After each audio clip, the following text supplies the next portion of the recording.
train de boire tranquillement un café, voire un chocolat chaud à votre bureau avec des collègues le matin. Et puis, qu'est-ce qui se passe? On vous appelle depuis l'accueil et on vous dit « Ah, il y a des officiers de police judiciaire ou des gendarmes. » À l'accueil, qu'est-ce qui se passe? Oui, effectivement, perquisition. Mais ne vous inquiétez pas, pas de panique, il va falloir le gérer et c'est pour ça qu'il nous a apparu utile de vous en donner les grandes lignes du fonctionnement. Alors ce que vous devez savoir, c'est que la perquisition, c'est un acte d'investigation qui peut être réalisé au cours d'une enquête de flagrance, d'une enquête préliminaire ou encore au cours d'une instruction. Très concrètement, la perquisition, elle débute entre 6 h du matin et 21 h et elle peut se prolonger aussi longtemps que nécessaire. Elle peut être réalisée en même temps dans les différents locaux de votre entreprise et à votre domicile. À leur arrivée, les enquêteurs demanderont en principe à parler au représentant légal de la société ou à défaut un responsable, en général la direction juridique, qui aura un pouvoir, car ils ne peuvent pas procéder à des perquisitions sans respecter un certain formalisme.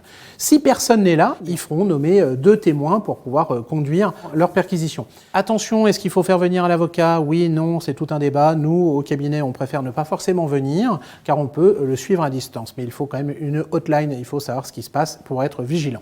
Alors ne soyez pas surpris si lors des perquisitions, les enquêteurs saisissent des objets ou des documents, qu'ils soient papier ou informatiques. Ils y sont autorisés dès lors que ces documents intéressent l'enquête. Pour les saisies informatiques, ils peuvent non seulement accéder aux données stockées dans le système informatique, mais également copier ces données ou encore saisir les supports de stockage, comme les ordinateurs.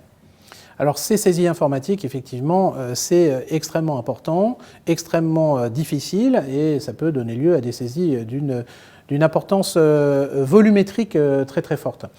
Il faut quand même rappeler qu'il y a quand même un certain nombre de limites. On peut saisir tout, presque tout. En fait, on ne peut pas, par exemple, saisir les correspondances entre un avocat et son client, à tout le moins pour l'instant, car il existe encore un secret professionnel dans notre pays.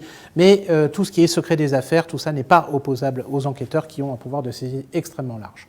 Alors, à l'issue de la perquisition, l'enquêteur va rédiger un procès-verbal. Si vous avez assisté à la perquisition en tant que représentant de la société ou responsable, vous devrez signer ce procès-verbal. Mais attention, uniquement s'il vous paraît conforme à ce qui s'est effectivement passé. Donc il est très important de vous assurer que le procès-verbal retranscrive fidèlement le déroulement de la perquisition et liste les éléments saisis.